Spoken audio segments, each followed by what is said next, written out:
اردو ادب کا ذوق رکھنے والے احباب قائرین قدرت اللہ شہاب اور ان کی کتاب شہاب نامہ سے یقیناً واقف ہیں۔ وہ اپنی اس کتاب میں ایک بڑا خوبصورت واقعہ لکھتے ہیں۔ فرماتے ہیں کہ جمعہ کا دن تھا اور میں اپنے کسی کام سے کسی گاؤں میں گیا، نماز جمعہ کے لیے قریبی ایک مسجد تھی، وہاں میں گیا۔ خطیب صاحب روایتی تقریر کر رہے تھے، وہیں کے مقامی کوئی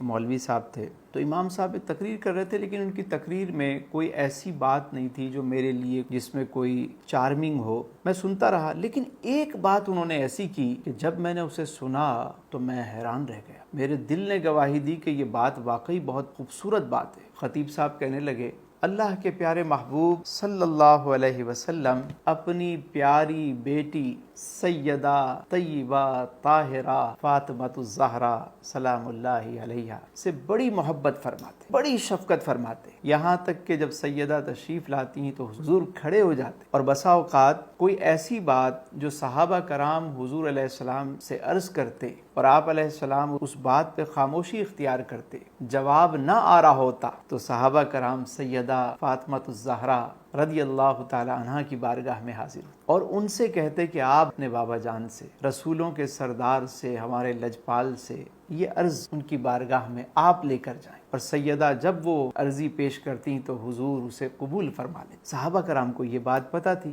تو مولوی صاحب کہنے لگے کہ بھائی جب بھی حضور کی بارگاہ میں کوئی بات منظور کرانی ہو، آقا دو جہاں فخر کون و مکان صلی اللہ علیہ وسلم کی بارگاہ میں اگر چاہتے ہو کہ تمہاری عرضی قبول ہو جائے تو در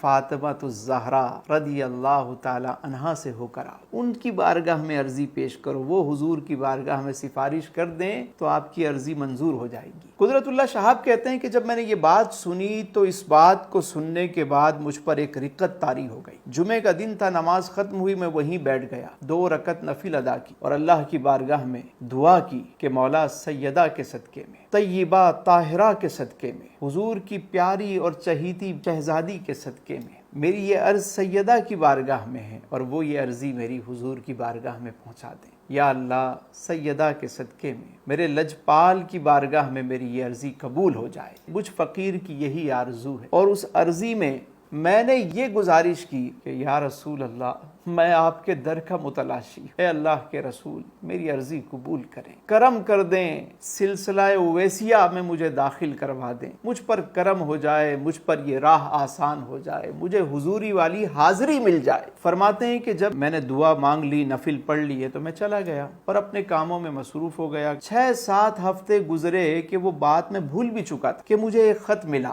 اور وہ خط 7 سمندر پار سے میری ایک جرمن بھابی تھیں جو مشرف با اسلام ہوئیں اور صوم و صلات کی انتہائی پابند تھی، ان کی طرف سے مجھے وہ لیٹر ملا۔ جب میں نے وہ خط پڑھا تو اس میں لکھا تھا کہ شہاب رات مجھ پر کرم ہوا، اور کرم ایسا ہوا کہ میں نے سیدہ فاطمۃ الزہرا سلام اللہ علیہا کی زیارت کی، اور خواب میں نے زیارت کی تو سیدہ نے کرم فرمایا اور لبائے مبارک ہلے، الفاظ کچھ یوں ترتیب پائے، فرمایا کہ اپنے بھائی شہاب سے کہہ دینا کہ جو عرضی اس نے میرے ذریعے میرے بابا جان کی بارگاہ میں پیش کی وہ قبول ہو گئی، وہ منظور ہو گئی۔ قدرت اللہ شہاب کہتے ہیں کہ جب میں نے یہ خط پڑھا تو میں کمرے میں رقص کرنے لگا، جھومنے لگا، جھومتے جھومتے مجھ پر ایک کیفیت طاری ہو گئی، اور میں دیوانہ وار اس کبھی خط کو چومتا، کبھی میں جھومتا کہ میری عرضی بارگاہ رسالت میں قبول ہو گئی۔ آہا کرم ہو گیا۔ فرماتے ہیں کہ میں جھومتا رہا، 2 دن میں نے کمرہ بند کیا اور بس اپنے کمرے میں رہا، وہیں ذکر و اذکار اور ذکر و فکر میں مصروف رہا۔ تو قدرت اللہ شہاب لکھتے ہیں کہ جسے بھی حضور کی بارگاہ میں اپنی عرضی پیش کرنی ہو، اسے چاہیے کہ در فاطمۃ الزہرا سے ہو کر آئے۔